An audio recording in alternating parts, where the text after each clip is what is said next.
Bueno, ¿cómo están? Gracias por estar acá. Igual la presentación la vamos a estar grabando para enviársela a la gente que estaba interesada pero no pudo estar y que quede como el momento de aprendizaje que estamos iniciando esta nueva etapa de contenido. Voy a compartir la presentación y bueno, vamos a empezar. Ahí después que vaya llegando la gente se va incorporando. Bueno, quería empezar con esta frase de Krishnamurti que me parece muy adecuada, ¿no? A mí me parece que antes de emprender el viaje en busca de la realidad de Dios, en busca de Dios, antes de actuar, antes de tener cualquier relación con otro, es esencial que comencemos por comprendernos a nosotros mismos.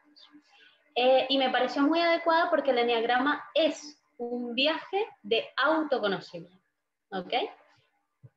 Vamos a empezar con el concepto, origen y representación del eneagrama, un poco para que comiencen a entender de dónde viene y cómo es que llegamos al eneagrama que se enseña y que se comparte hoy, que nos permite hacer como todo este viaje hacia nuestra personalidad. Primero, ¿qué es el eneagrama? El eneagrama es ante todo un símbolo, ¿ok? Es un símbolo que está compuesto de varios símbolos. Como lo pueden ver, es un círculo, un triángulo y una hexágono irregular. Estos tres símbolos que a su vez componen el símbolo del eneagrama están allí por una razón, ¿ok? El círculo es la representación del todo en el eneagrama, porque la primera ley del eneagrama es que todos somos uno, ¿ok?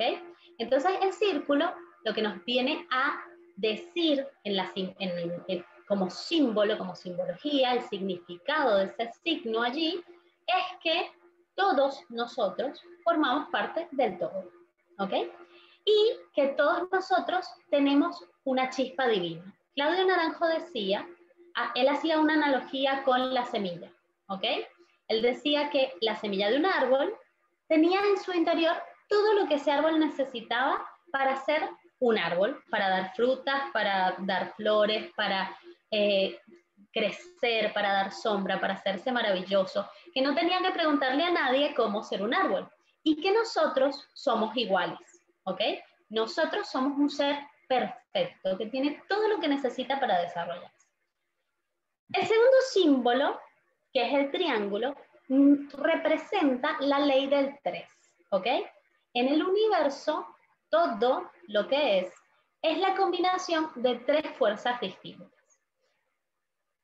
En todas las culturas hay un poco esta simbología, en la cultura judeocristiana está esto, sobre todo en la cristiana, lo de la Trinidad, pero llevado a la ciencia, por ejemplo, el triángulo representa la tesis, la antítesis y la síntesis, ¿ok?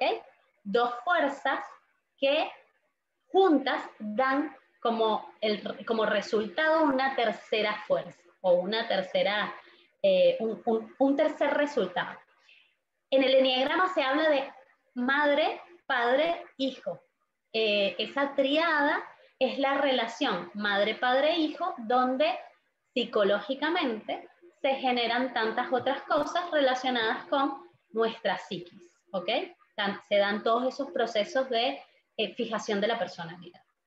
Y luego, por último, está la hexágono irregular, que marca 7 puntos y representa la ley del 7. Ya lo vamos a ver más adelante cuando veamos los números, pero esto lo que dice es que todo está en constante movimiento, ¿ok? Cada uno de esos puntos, o la energía, va tocando cada uno de esos puntos en orden. Y eso tiene que ver con todo cambia, todo evoluciona. Estamos en constante cambio, todo. Nosotros, la naturaleza, nuestra personalidad. Entonces, así como la hexágono, todo está tocando esos 7 puntos.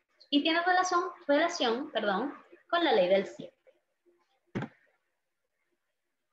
déjame parar acá un momentito y vamos a meternos un poco con la segunda parte de dónde se origina el eneagrama, para poder hablar de los números que son como lo que completa ese símbolo. El eneagrama es solo el símbolo. No se tiene certeza del origen específico del eneagrama. Se supone que es un símbolo que nace en Babilonia, pero no se tiene certeza de eso. Y se sabe que en el mundo antiguo era un símbolo utilizado por todo lo que eran las culturas esotéricas precristianas. Y que de esas culturas esotéricas pasaron a pues, lo que es el cristianismo, el judaísmo y la cultura, sobre todo en la rama sufí, ¿ok? Que todavía hoy pues usa el eneagrama y lo tiene como uno de sus signos. El primero que saca el eneagrama de ese saber perdido del mundo antiguo es Gurdjieff. Gurdjieff era un buscador de saberes perdidos y es el primero que trae a nuestro mundo moderno el símbolo del eneagrama.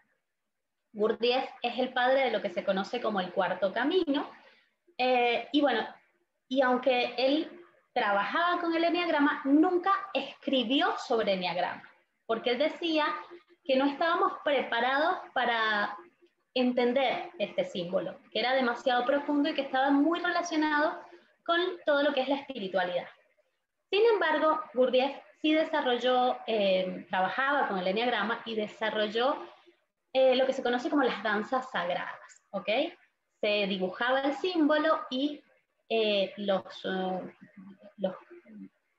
los discípulos de Gurdjieff caminaban el eneagrama y era como una misa ritual, ¿ok? El primero que escribe sobre el eneagrama, y ya vamos a hablar de por qué los números, es Ichazo. Ichazo también era un buscador y trabajó muchísimo e investigó muchísimo sobre el eneagrama y consiguió que el símbolo estaba muy relacionado con los nueve atributos que los neoplatónicos decían que en el hombre se reflejaban 9 posibles atributos de la divinidad, ¿ok? Eran como 9 dones divinos que el hombre podía asumir. Entonces Ichazo lo que hace es tomar el símbolo del eneagrama y hacer la conjunción entre el símbolo y la teoría de estos 9 atributos, ¿ok? Que después se relacionó con la personalidad. De allí viene la teoría de los tipos de la personalidad. Y viene también lo de los 7 pecados capitales. De hecho, Ichazo usa los 7 pecados capitales para darle nombre a cada uno de los geniatipos y agrega 2, que son el 3, que es la vanidad, y el 6, que es el miedo. ¿Ok? Entonces, allí, ya con Ichazo, se completa esto del eneagrama de la personalidad, que es el símbolo más los números y toda la descripción de los números, y empiezan a surgir escuelas de pensamiento relacionadas con el eneagrama y de investigación. Entonces, hoy tenemos a la gente de Claudio Naranjo, a Reason Hudson, que están en Estados Unidos, a la gente de Palmer, que están más en Europa y en España, y cada uno comienza a estudiar en profundidad el eneagrama y su relación con la personalidad. ¿Ok? Bueno, se ha hecho muchísima investigación. De hecho, Claudio Naranjo, que es hoy considerado uno de los grandes maestros de la actualidad, o era, porque murió, al ser psicólogo, al ser psiquiatra, realmente Claudio Naranjo era psiquiatra, comienza a establecer la relación entre esa personalidad y las patologías de la personalidad que se encontraban en los manuales diagnósticos. Entonces se encuentra con que cada una de esas patologías no son más que los geniatipos llevados a su punto más insano, ¿ok? A su punto más enfermo, si se puede decir. Y entonces así nos podemos conseguir un trastorno obsesivo compulsivo en un 1, o un manipulador en un 2, o un antisocial en un 8, o la gente en un 7, etcétera, ¿no? Cada uno en su versión más insana o más patológica, pues tiene mucha relación con una patología específica de la persona. ¿Y para qué sirve el eneagrama? El eneagrama es una forma muy fácil de identificar la personalidad que fijamos y cómo esa personalidad, primero, cómo nos gobierna un poco, cómo decide por nosotros, cómo nos hace reaccionar, y entender también cómo podemos ir liberándonos de esa fijación de la personalidad. ¿Por qué? Porque el eneagrama no solo me da el eneatipo, sino me da los caminos de evolución. ¿Qué es esto? Les voy a dar el ejemplo de mi eneatipo. Yo soy un eneatipo 6. Entonces, el eneagrama no solo me dice que yo soy un eneatipo 6 y que tengo ciertas características tanto cuando estoy sana como cuando estoy insana, porque eso es lo otro, no es que son malos, no es que es mala la personalidad, simplemente es mala la fijación de la personalidad, ya lo vamos a ver más en profundidad, pero cada uno de esos eneatipos tiene virtudes y defectos. Entonces, lo primero que me da es mis virtudes y mis defectos. Y después me dice hacia dónde tendría yo que moverme. O sea, yo debería, según la teoría de la integración, yo debería tomar la luz del eneatipo 9, que es la conexión con pues la paz y con el estar y con un montón de cosas. La teoría de los brazos, por ejemplo, me dice que yo tengo que tomar no solo la luz del 9, sino la luz del 3. Y tengo que aprender a estar en el aquí y el ahora, y que también tengo que fortalecer mi autoestima. Entonces, no solo me dice cómo es mi personalidad y qué cosas, de qué formas estoy reaccionando, sino que me dice qué cosas debo trabajar. ¿Cómo vamos hasta acá? ¿Hay alguna pregunta? ¿Quieren decir algo? No sé si tengan alguna duda o estamos perfectos. No, son perfecto. Muchas... No, sí, Bueno, todas. Todas las dudas. vamos a ir por partes, si no ya lo vamos a empezar a trabajar. Entonces hasta ahí ya sabemos qué es el eneagrama. Ahora vamos a tocar la segunda parte importante, que es la personalidad y la esencia. Acá quiero resaltar muchísimo esto, el estilo emocional que te ayudó a sobrevivir. Porque estas palabras son súper importantes, porque nosotros no somos nuestra personalidad. Nuestra personalidad es el vehículo a través del cual nosotros mostramos la esencia que somos, ese todo que somos, ¿ok? Nosotros somos un ser maravilloso con miles de potencialidades. El problema es que cuando somos niños, el niño está en el vientre de la madre conectado con el todo.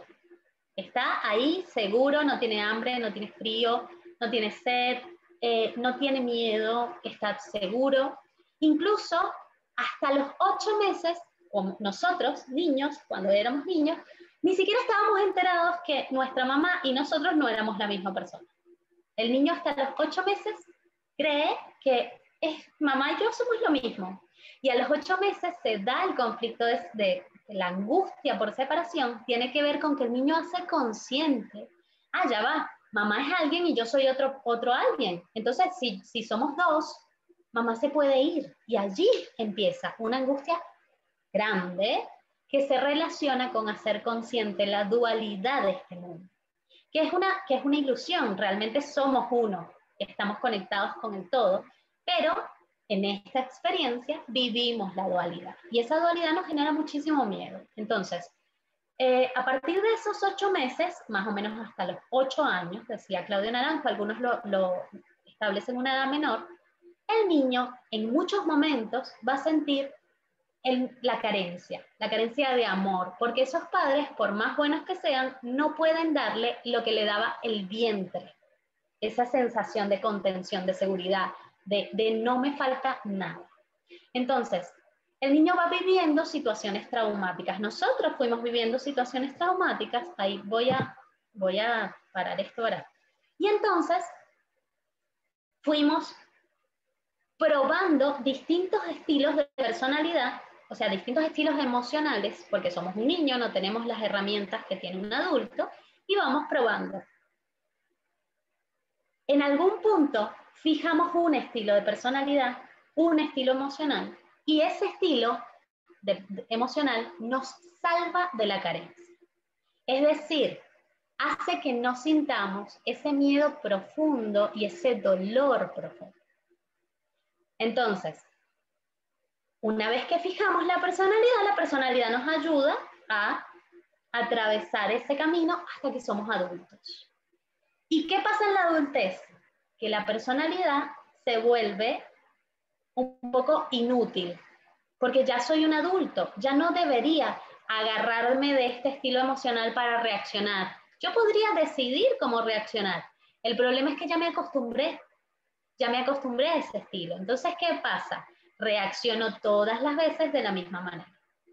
Y la personalidad que en su momento me salvó, porque si no me hubiera muerto, porque un niño necesita básicamente comer, dormir y ser amado, si no se muere, está comprobado que podemos, hay incluso algunos momentos de la historia donde esto se ha comprobado terriblemente en la evidencia empírica, un niño que no es mirado se muere. Hay una experiencia de niños salvados de la Segunda Guerra Mundial, los salvaron a los nenitos, los llevaron a un orfanato y los cuidaban, les daban comida, los cambiaban el pañal y los mantenían alimentados, pero los niñitos se murieron a excepción de uno. Ese niño que no se murió, empezaron a ver por qué no se había muerto, y realmente era porque era el niño que estaba más cerca de la puerta. Entonces, cuando la enfermera entraba a darles los biberones, los teteros, las mamaderas, les sonreía. Y eso hizo que el niño sobreviviera. Es terrible. Y es así, y nosotros lo vivimos, todos lo vivimos. Por eso el Enneagrama nos conecta con nuestro dolor más profundo. Es un camino profundo de autoconocimiento, pero es un camino que en un primer punto puede ser muy doloroso. Ya lo vamos a ver más. Entonces, ¿cuál es el tema acá? Que ya somos adultos, que no necesitamos eso que nos salvó. Ya nosotros podemos decir, mira, ante una situación, elijo reaccionar como el estilo emocional de mi personalidad o no, elijo otros. Porque incluso puedo elegir mi estilo de personalidad, o sea, la reacción que tendría mi estilo de personalidad, porque para algunas situaciones esa reacción va a ser adecuada. Pero decido desde la conciencia, y esa es la diferencia. Entonces ya esa personalidad no me controla, la personalidad es el ego. Entonces ya no vivo desde el ego, ya vivo desde mi esencia, desde el ser. Y ahí hay un tema que es importantísimo, que quiero dejarles, que es el enneagrama de la personalidad. Es una herramienta maravillosa porque hace conexión con dos cosas. Con la parte más íntima de la psique, o sea, de todo lo que es la parte psicológica íntima, y con toda la conexión de nuestro ser con la espiritualidad, que sería la parte más externa. Entonces, es una herramienta hermosa porque hace esa conexión entre personalidad y esencia. Para yo ser todo lo que puedo ser, yo tengo que trabajar en mi psique, pero también tengo que trabajar en mi espiritualidad, en esa conexión. Entonces, por eso, les voy a volver a compartir, es súper importante entender esa personalidad. Cicerón decía, la verdad, el verdadero yo es el espíritu, no es esa figura física a la que podemos apuntar con el dedo. Nosotros no somos ni nuestra personalidad ni nuestro cuerpo. Nosotros podemos ser un ser increíble y maravilloso, porque nacimos con todo lo que necesitamos para ser. Ahora vamos a hacer, les voy a pedir Si quieren apagar las cámaras pueden hacerlo, si no las dejan prendidas. Vamos a hacer una pequeña visualización, ¿ok? Vamos a cerrar los ojos. Mari, si quieres, puedes poner la música tú para yo irles. Allí les puse una imagen. Igual quiero que cierren los ojos y que se imaginen esta imagen o cualquier otra, porque quiero que estén en un lugar agradable, en un lugar hermoso, el que sea para ustedes. Quiero que respiren profundamente.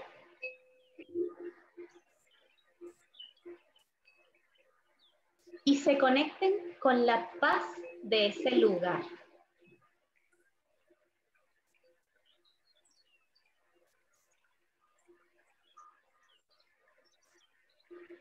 Estando allí, en silencio, en paz, en tranquilidad, se van a dar cuenta que hay un tren.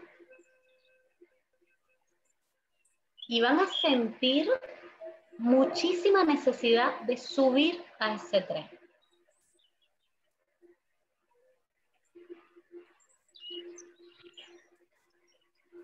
Van a abordar el vagón, se van a sentar cómodamente.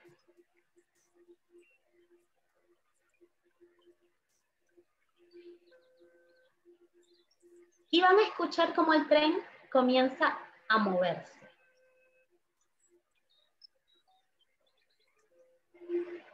Se mueve hacia atrás. Pueden ver por la ventana cómo el paisaje va quedando atrás. Y van a ir a la última situación conflictiva que experimentaron.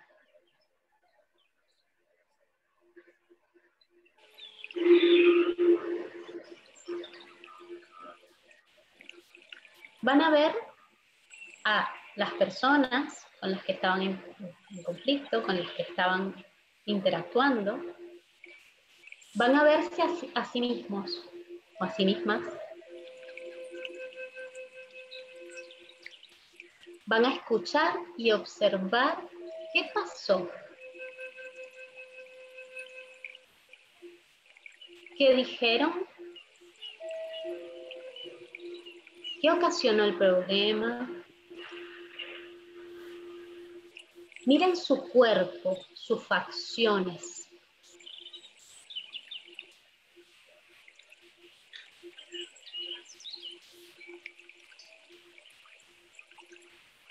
Escuchen detenidamente y observen lo que pasó.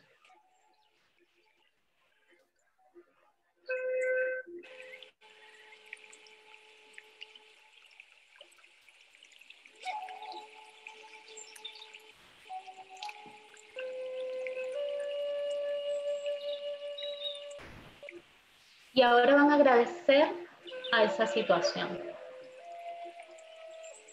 Y van a abordar otra vez el tren.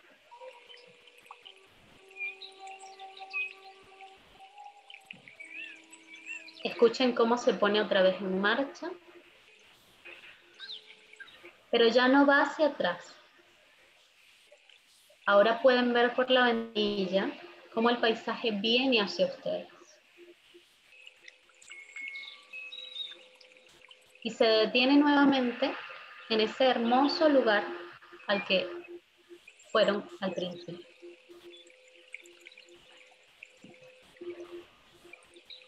Sientan otra vez la paz de estar en ese lugar.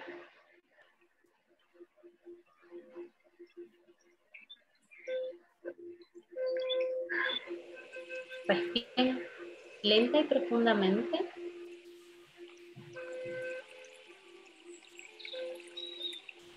Y a la cuenta de 3 van a abrir sus ojos.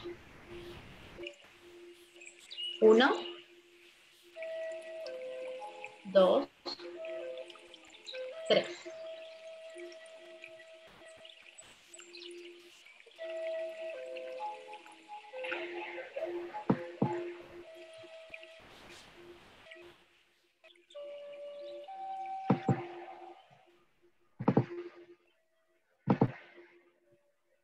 sienten?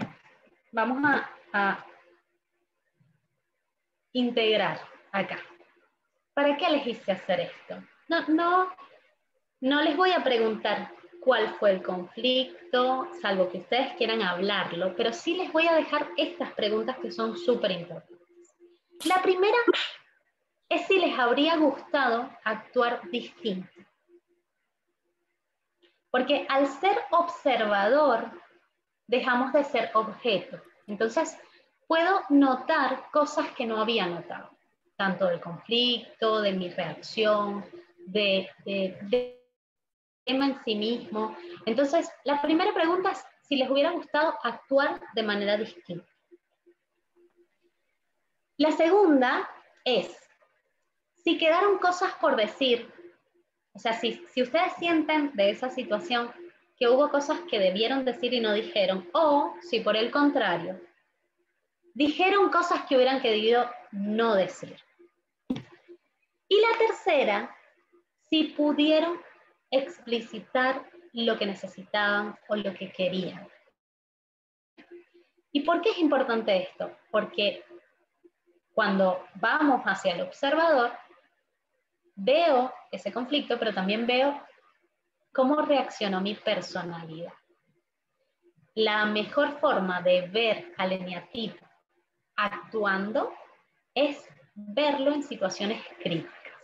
Nosotros, en mayor o menor medida, en las situaciones vamos a poder elegir cómo actuar en base a cuánto hemos trabajado en nosotros mismos. Pero en momentos críticos, en momentos de rabia, en momentos de crisis, probablemente lo que emerja sea nuestra personalidad y no nuestro ser. ¿Ok? Déjenme parar esto. ¿Alguna quiere compartir? ¿Alguna quiere decir algo? ¿Alguna descubrió algo que no había visto en la situación inicial? Hola Lucía, no había visto que estaba...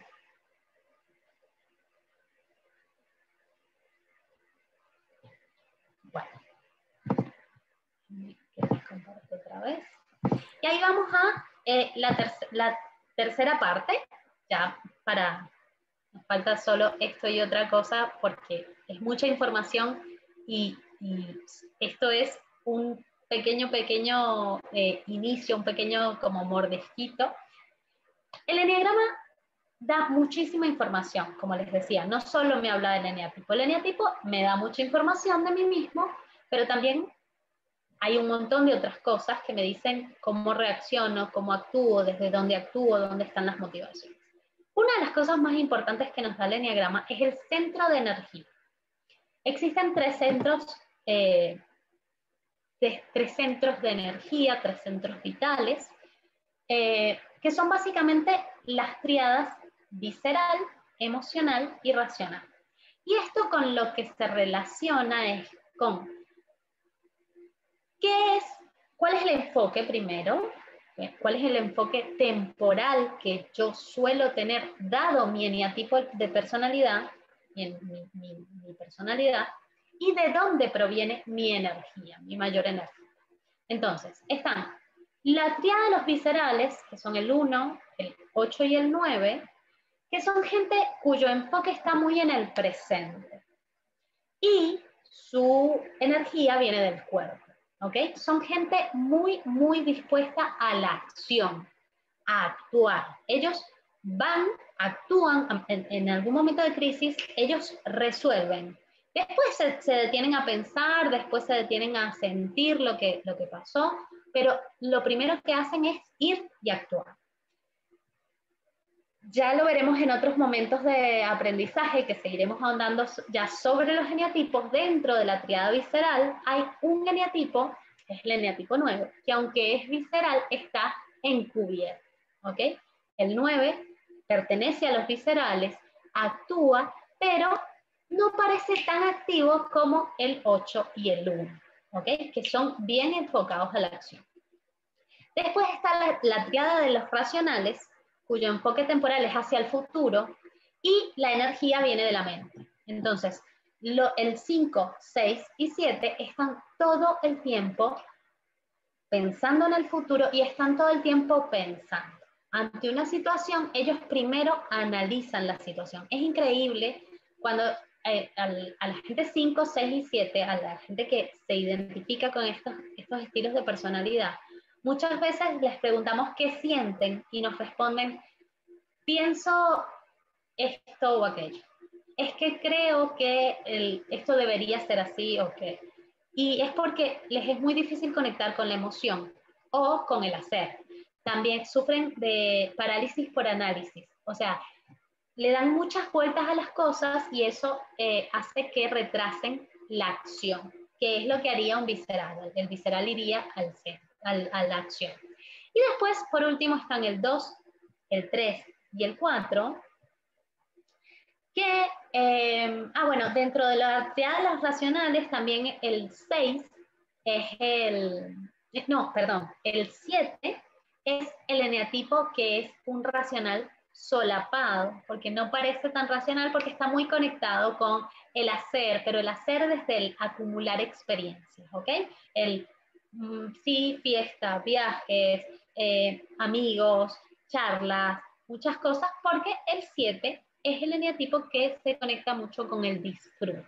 Entonces, él no parece racional, no parece que está todo el tiempo encerrado pensando, pero en su interior es así. Y luego está la triada de los emocionales, que se conectan primero con lo que sienten. Ellos primero identifican lo que sienten y después, dependiendo de cuál sea el siguiente centro de energía que se desarrolla en cada uno, en cada persona, actuarán o analizarán. ¿Ok? Y su centro de energía es la emoción. Ellos están muy, muy conectados con lo que sienten. Igual que en los otros dos casos, el 7 y el 9, el 3, aun cuando es emocional, es el eneatipo emocional solapado porque está muy enfocado a la acción, pero a la acción desde el miedo a sentir el fracaso. Entonces actúa, pero siente muchas cosas, solo que para poder actuar y ser exitoso y llenar alejarse de su miedo al fracaso, se desconecta de lo que siente. ¿Ok? Bueno, acá les voy a dar un poquitito de información de cada uno de los genotipos. Ichazo les decía al inicio que Ichazo les colocó los nombres de los 7 pecados capitales y agregó el 3 y el 6, que es la vanidad y el miedo. El 1 es la ira, no quiere decir que sean iracundos, realmente lo que Ichazo usa de los pecados capitales es la fijación, ¿no? O sea, lo que está oculto, no es lo que vemos. El 1 tiene mucha ira acumulada, no es una ira que muestre, pero sí suelen tener mucha ira acumulada. El 2 es el orgullo, porque tampoco lo muestra, porque el 2 es el ayudador. Entonces, el ayudador que siempre hace todo por los demás y que en ese ayudar siente que está por encima de los demás. Después está el 3, que es la vanidad, que tampoco la muestra, o tampoco cree que la muestra, porque él es el éxito, ¿no? Está muy conectado con el hacer y con ser lo que debería ser, lo que cree que tiene que ser. Después está el 4, que es la envidia, que tampoco es, o sea, la fijación siempre es lo que está detrás. El 4 es el artista, el incomprendido, el creativo, y realmente lo que hay es una sensación de ver lo que los otros tienen y yo no, y enfocarse en un poco en lo que me falta y no en lo que tengo. Después está el 5, que es la avaricia, y es la avaricia porque el 5 lo que hace es sentir que hay tan poco amor que él tiene que guardarse todo lo que pueda, ¿ok? Para que no le quiten ese poco de amor que hay, ¿ok? Entonces es un avaro emocional, no es un avaro de dinero, pueden ser muy, muy, muy espléndidos y muy dados, pero son avaros emocionales, no se dan a sí mismos. Después está el 6, que es el miedo, que tampoco muestra el miedo, de hecho hay el 6 contrafóbico, es un temerario, porque precisamente siente el miedo y su reacción es ir en contra del miedo, o sea, ir hacia el miedo. Es como un mecanismo bastante complejo. Después está el 7, que es la gula, que tampoco habla de la comida, sino de la experiencia, de cada vez más, de muchas cosas, de más experiencias, más amigos, más fiesta, más estar como muy alto, porque siente mucho miedo al dolor, a conectar con el dolor. Entonces, si se evade del dolor, de hecho la fijación del 7 es la evasión, entonces siente que está protegido de ese dolor que se lo puede como traer. Después está el 9, que es la lujuria, tampoco con un tinte sexual, sino relacionado con el poder, ¿ok? El 8 necesita poder y lo ejerce, ¿ok? Son gente muy fuerte, son gente con mucha capacidad de mando, son gente como muy, bueno, en Lujo están muy relacionados con las causas, con las grandes causas y con la lucha por lo que creen justo, etc. Y finalmente está el 9, que es la pereza, que tampoco se relaciona con la pereza física, pueden ser muy activos, pero sí con la pereza mental y con la pereza de sí mismos. O sea, realmente el problema del 9 es que se abandonan a sí mismos y no conectan con lo que ellos necesitan, con lo que ellos quieren, porque no quieren conflictos. El 9 no quiere que le saquen su paz. Para él su paz es lo más importante. Y finalmente, quiero hablar muy por encimita cuáles son los usos prácticos del eneagrama, porque el eneagrama es un mapa de autoconocimiento. Y básicamente el camino del eneagrama tiene 3 puntos importantes o 3 etapas importantes. La primera es la etapa de autoconocimiento, es la percepción, es cuando algo consciente, este es mi eneatipo. Y allí van cayendo un montón de fichas de, ¿por qué soy así? ¿Por qué reacciono así? ¿Qué sentía cuando niño? Es como es un gran descubrimiento. Incluso hay gente que al inicio se enamora de su eneatipo. Y aquí es donde es importante decir que el eneatipo, Claudio Naranjo decía que quien creía que el eneatipo era una etiqueta, o no lo había entendido o se lo habían explicado mal, porque realmente el eneatipo no es que no es una justificación, no es que yo soy un 6, entonces como soy un 6, pues me voy a quedar encerrada en mi cabeza y en mi tendencia al pensamiento catastrófico y me voy a quedar paralizada sin hacer nada. No, yo soy un 6.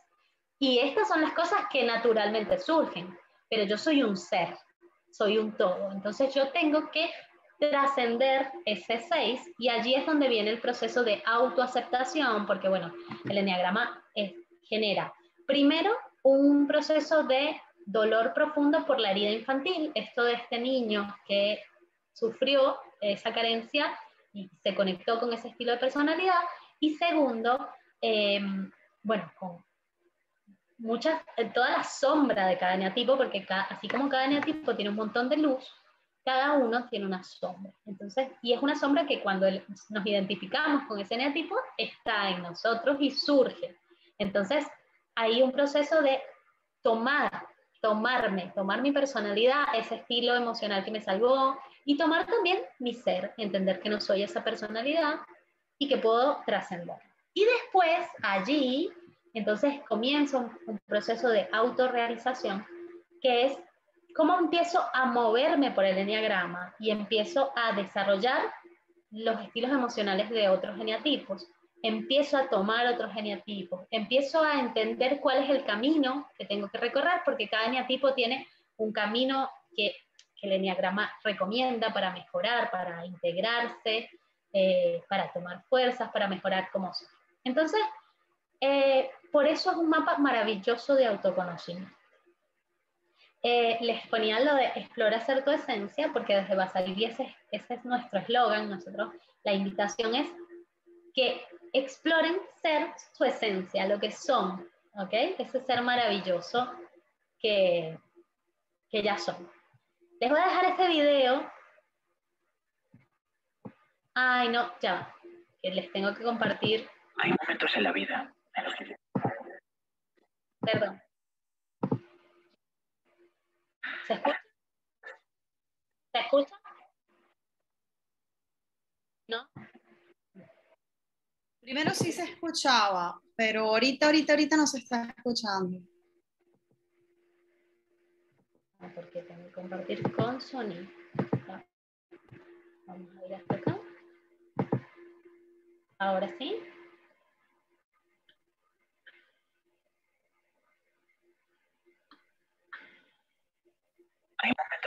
Hay momentos en la vida en los que tienes que pararte delante del espejo y preguntarle a tu reflejo, ¿quién soy? La verdad que yo lo he hecho muchas más veces de las que quisiera admitir y yo creo que casi todos nos hemos preguntado eso alguna vez, ¿no?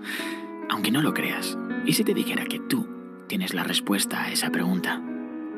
La gran mayoría de nosotros creemos que sabemos quiénes somos, que sabemos por qué hacemos las cosas y que tenemos una identidad propia totalmente original. Pero solo el ser humano es tan idiota de mentirse a sí mismo y encima creérselo.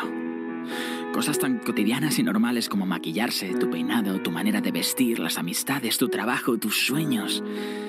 Te aseguro que todo eso puede estar mucho más condicionado por la opinión de los demás de lo que tú te piensas. Ejemplos como, cariño, ¿por qué te maquillas tanto? ¿Qué más da lo que piensen los demás si sabes que para mí estás guapa igual? Nene, ¿para qué te machacas tanto en el gimnasio si a mí me encanta que tengas barriguita? Además, lo hago por mí, para verme yo mejor. Ya, claro, la opinión de los demás no es importante. Entonces, si no te importa, ¿por qué preguntas si te queda bien? O si te ves un poco pasado de kilos, o si deberías hacerte o no ese corte de pelo. ¿Por qué limpias la casa a fondo cuando tienes visita para causar buena impresión? No sé, ¿cuántos de vosotros escucháis música que os da vergüenza admitir delante de vuestros amigotes? ¿O pedís el coche a vuestros padres porque os da vergüenza llevar vuestra carraca a una primera cita, peinaditos, con la mejor ropa que tengáis? Y si es de marca o alguna falsificación para aparentar, pues mucho mejor. Imagina que una mañana te despiertas y estás en el único habitante.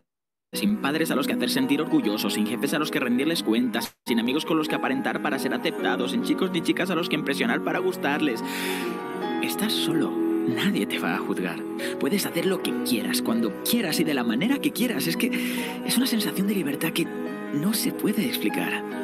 Y es en ese preciso momento en el que tienes que sentarte y hacerte las preguntas correctas. ¿Me esforzaría tanto en arreglarme si no hubiera nadie que me mirara o que me juzgara? ¿Y mis aficiones? ¿Seguiría machacándome tantos en rivales con los que competir? ¿Y qué hay de mis sueños? ¿Por qué mis metas pierden sentido al estar solo en esta isla? Perdonadme que os chape esa imagen tan sólida que tenéis de vosotros mismos, pero pongo la mano en el fuego afirmando que a la gran mayoría de nosotros nos daría igual la ropa que lleváramos, si llevamos el pelo corto o largo, si nos huele el sobaco o el aliento. Nos importarían una mierda las formalidades. Sin darnos cuenta, dejaríamos de lado todas aquellas cosas que hacíamos como robots programados con tanta normalidad y empezaríamos a actuar dejándonos llevar por nuestros instintos y nuestras emociones de una manera totalmente libre, sin miedos, sin prejuicios. Y es muy posible que de repente descubras cosas nuevas de ti que no te gusten o que la gente te trataría como un loco. Pero al estar solos es cuando dejamos de ser falsos y hacemos lo que queremos sin disfrazarnos o escondernos para encajar en la sociedad. No hace mucho estaba caminando por la ciudad con una amiga y me preguntó que si no me sentía incómodo cuando la gente hablaba de mí. Y es que me salió del alma cuando le dije, cuanto menos me importa la opinión de los demás, más libre me siento. No se trata de ser un antisocial o un salvaje. Se trata de no ser un hipócrita contigo mismo. Aprender a diferenciar las cosas que salen de ti de manera natural, de las que haces para ser aceptado, para no parecer un bicho raro, para gustar. En definitiva, saber quién eres. Yo durante mi vida he hecho muchas cosas. He cumplido los sueños y fantasías de tanta gente. Sin embargo, yo seguía sin ser feliz. Y es que me di cuenta de que los sueños que había cumplido no eran los míos.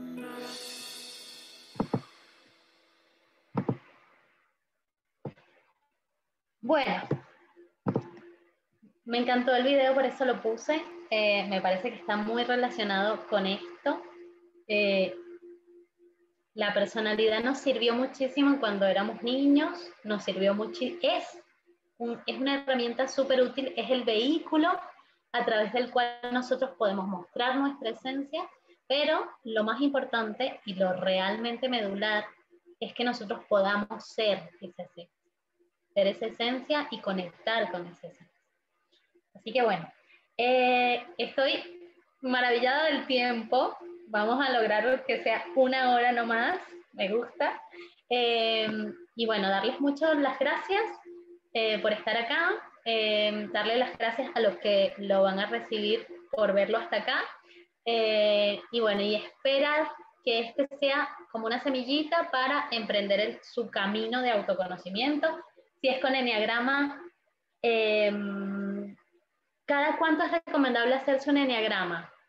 Lucy, realmente el test de enneagrama, es mucha información. El test de enneagrama da información sobre cómo está tu vida hoy y cómo está tu personalidad hoy.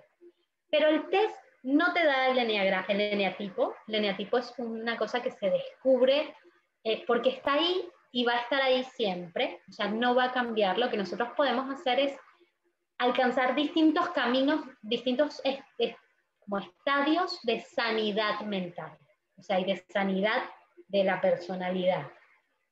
Pero en el test lo que tú vas a poder ver es cómo estás hoy, cuáles son los miedos circunstanciales que tienes hoy, ver cómo están tus ejes, ver como varias información de ti, pero no de tu eneatipo. O sea, lo ideal es que busques a un especialista, que lo primero que hagas sea buscar un especialista en enneagrama que te acompañe a descubrir tu eneatipo, y después sí puedes realizar un test cada 6 meses, pero para ver cómo estás en otros aspectos. Pero tu eneatipo es el eneatipo que te va a acompañar desde que lo fijas en la infancia hasta que trasciendes, porque no cambia. Entonces, bueno, lo recomendable es cada 6 meses, si te gusta, como evaluar cómo está ese camino, porque lo otro es que el enneagrama te propone, bueno, vamos a ir desarrollando, vamos a ver qué eneatipos tienes más bajos, qué energías de cada eneatipo tienes más bajos, cómo subirlos, etc. Y entonces cada 6 meses puedes verificar cuánto del trabajo que has hecho ha dado resultado y cómo ha estado ese trabajo. Ya se hizo la luz.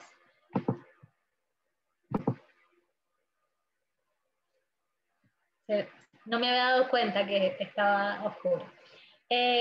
Así que bueno, nada. No sé si hay otra que quiera preguntar algo. Tenemos un ratito más, unos 15 minutos para preguntas, si tuvieran alguna. A mí más que una pregunta, como un comentario, me quedó resonando full el tema de, tú dijiste algo, una frase así como lo que te ayudó a sobrevivir de niño, hoy no lo necesitas. Y me pareció como increíble, o sea, escuchar eso. Es como, wow.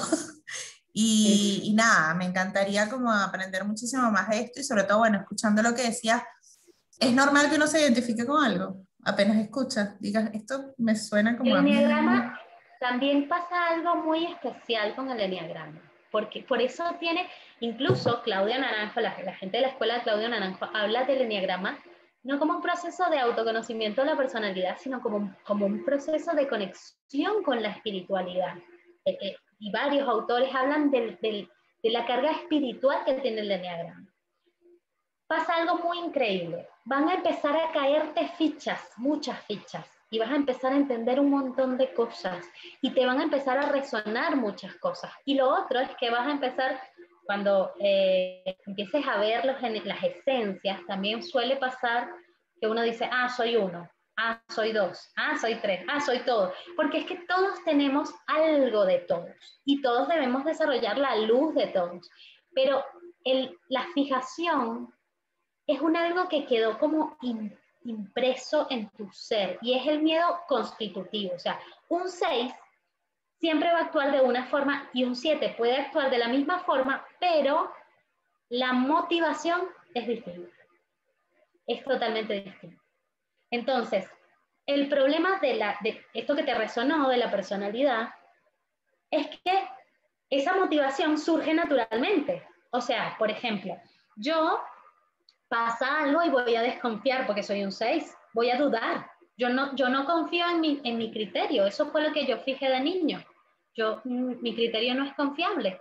Entonces, yo hoy puedo ver eso y decir, calma, sí, tu criterio es confiable. Pero lo que surge al inicio es eso, es ese miedo. La diferencia de la Mariana de hoy y la Mariana de hace 10 años es que primero lo noto, lo veo surgir dentro de mí, Y segundo, le puedo decir, calma, no es real, no es real, no es un miedo real. Y eso te da un poder brutal, porque quien domina sus miedos, domina el mundo. O sea, y no es no tener miedo, porque el miedo está ahí, pero yo lo puedo ver y decir, quien decide sobre mi vida soy yo. Y eso eso es más allá de lo psíquico y lo psicológico, porque bueno, el enneagrama tiene toda una cantidad de información en relación a dónde se fijó, en qué etapa del desarrollo, pero más allá de eso, tiene todo un potencial espiritual de quién puedes ser tú si si tus miedos no te controlaran. O sea, mundo de posibilidades. Es como... Así que bueno, ya vas a iniciar, gracias a ti, ya vas a iniciar todo un proceso. Ya vas a iniciar todo un proceso. Mari, no sé si tú tengas dudas, que también...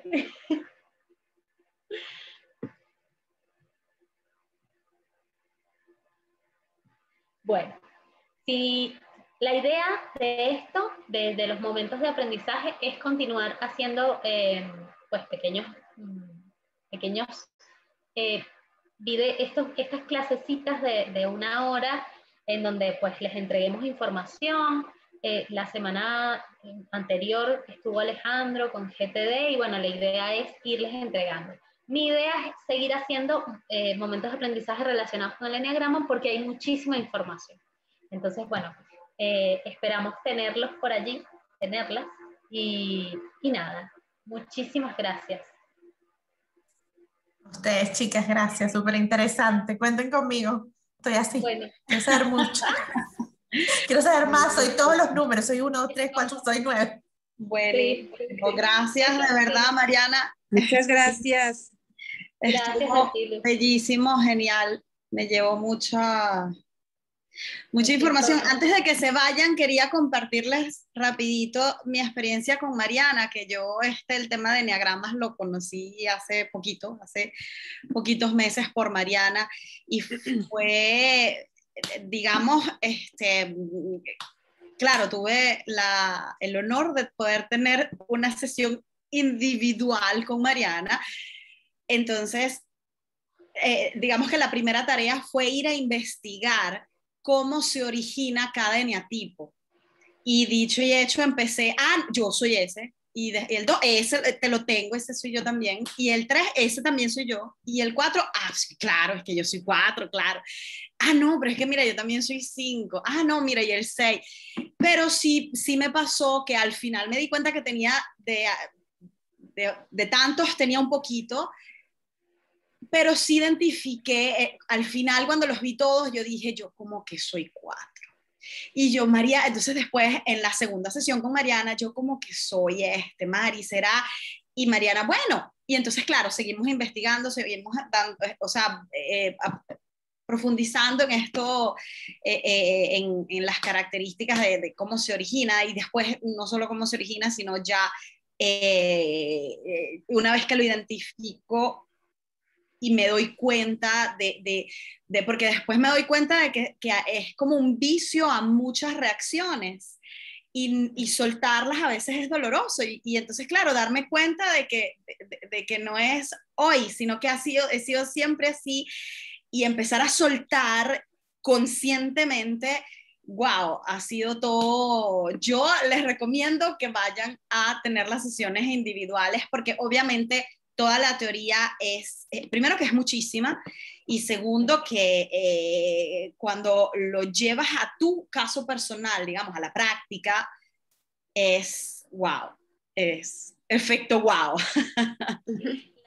Una de las cosas que pasó con María Alejandra es que yo la hice hacer un seminario de enneagrama y entonces hablaban muchos ponentes de enneagrama y ella me decía, pero todo el mundo habla del dolor del enneagrama y del dolor del enneagrama. Bueno, es una cosa normal. Entonces, en la segunda sesión hubo un momento que que estaba como pensando y me dice, claro, porque yo de niña hacía esto.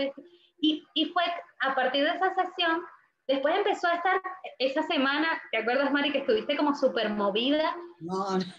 Ya, claro, ya entiendo. Y porque en las sesiones individuales, o sea, hay que ser muy respetuoso, primero porque el eneagrama lo tiene que descubrir cada uno, o sea, el eneatipo, yo te puedo decir, mira, yo creo que tú eres tal o cual, pero la verdad es que quien tiene las respuestas sobre sí mismo es uno. Tú eres el que sabe, sobre todo por esto, porque lo que yo veo es una cosa, pero yo soy un 6 y yo estoy segura de que hay un montón de gente que en ningún momento pensaría que yo puedo tener miedo, que yo puedo estar aterrada, porque yo por fuera puedo verme como que me como el mundo, y a lo mejor por dentro estoy dudando y estoy sintiendo que una de las cosas que tiene el 6 es que tiene muchísimo síndrome del impostor. Entonces nos llenamos de información, creemos que nunca sabemos tanto. Y a mí me pasa todavía, yo tengo más o menos unos 6 años, han pasado unos 6 o 7 años desde que yo hice la introducción al SAT, que es un retiro espiritual donde descubres tu eneatipo, y yo le decía a María Alejandra, pero bueno, porque yo voy a ir dando los tallercitos, pero me da cosa, porque yo no sé tanto de eneagrama, y claro, primero nunca voy a saber todo, y segundo, para mí es difícil reconocer que yo puedo hacer algo, porque estoy todo el tiempo dudando, y a lo mejor el de afuera no lo ve, pero yo sé que dudo, yo lo sé, y sé lo que pasa dentro de mí.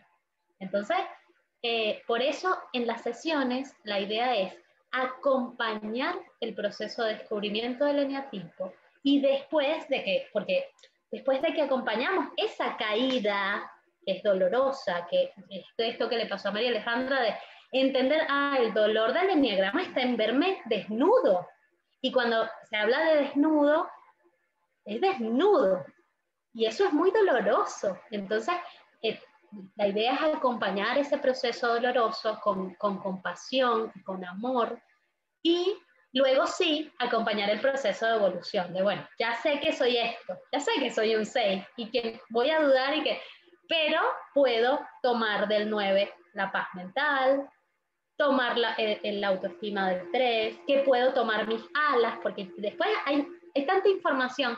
Yo soy un 6 y las alas del 6 son el 7 y el 5. Entonces yo puedo perfectamente tomar el disfrute del 7. Yo puedo ir a disfrutar mi vida, a conectarme con lo que me da placer, lo que me gusta, lo que me da emoción, lo que me da amor.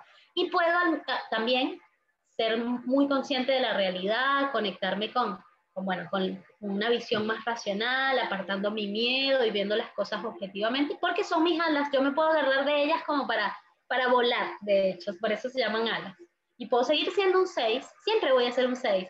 Yo en uno de los cursos que hice, yo le comentaba a la facilitadora, yo le decía, claro, porque una de mis mejores amigas es un 7 y yo soy un 6. Y yo recuerdo momentos en los que viajaba con ella y no teníamos dónde quedarnos, no teníamos reserva del hotel.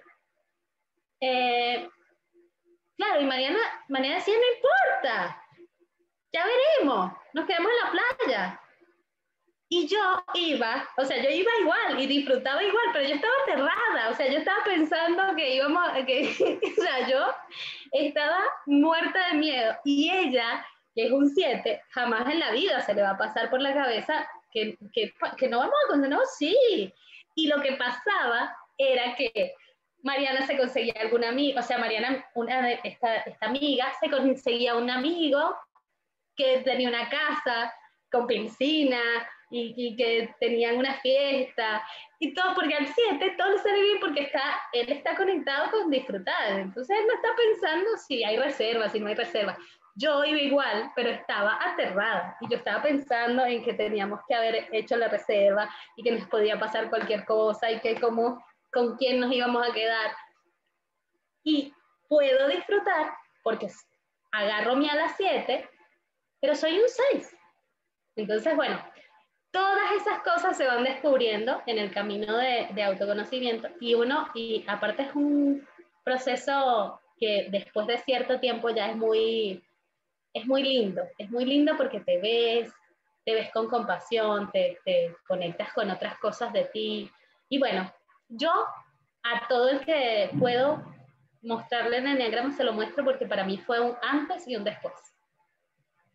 Así que bueno, agradecerles, no podemos pasarnos de una hora porque no podemos publicar el video en Instagram, así que Gracias y nos vemos en el siguiente momento de aprendizaje.